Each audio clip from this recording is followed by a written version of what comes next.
Okay, so one thing I need to just say about these, this instruction of choose a verb and conjugate it in the present, imperfect, and future tenses. So laudo, the one that we just conjugated in the previous video, is a first conjugation verb, okay?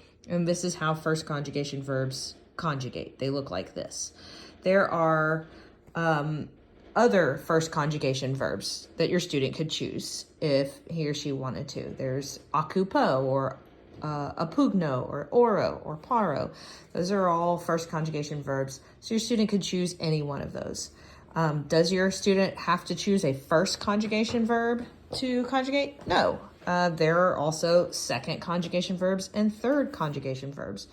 The model second conjugation verb can be found on page 45 in your blue book right here, blue grammar book. So over here was all the first conjugation right there. You see the present, imperfect, and future, okay? And then on the next page over, you've got the same situation. You have present, imperfect, and future, and these are all your second conjugation. This is all the second conjugation verb, model verb, moneo. Okay, so your student could choose moneo, a second conjugation verb, and there are other second conjugation verbs that your student could choose, timeo or terrero or habeo.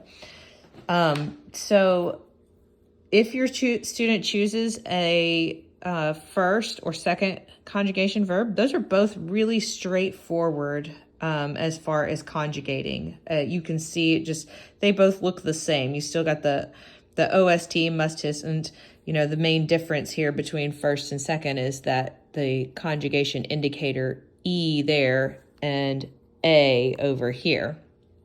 Okay, I don't know if you saw that. Yeah, the A there and then the E there, and you can see the E all the way down. But you could do this the same way that we did this. Write the stem, stick those tried and true, well-known endings there on the end.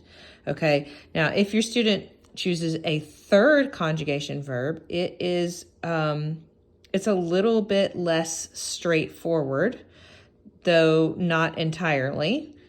And same for the fourth conjugation verb. It's just doesn't quite work out exactly the same.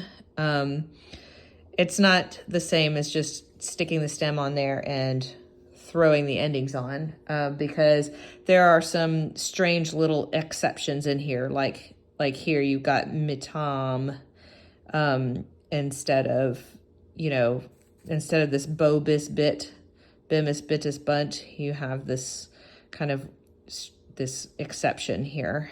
And same over here in the fourth conjugation. Now, I'm just telling you this, parents, because if you're having your student practice doing this, you just want to kind of steer them away from just willy-nilly picking any verb and throwing the usual endings on it, because it may not be the same for any verb that they might choose.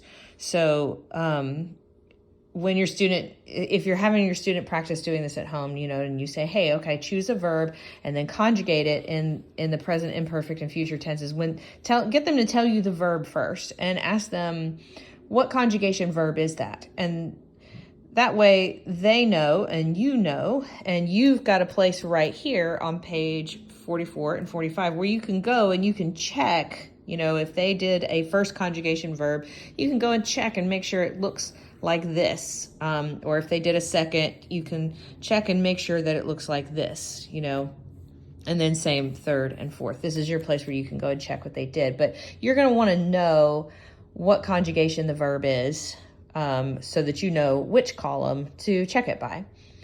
Okay? Any questions, feel free to reach out.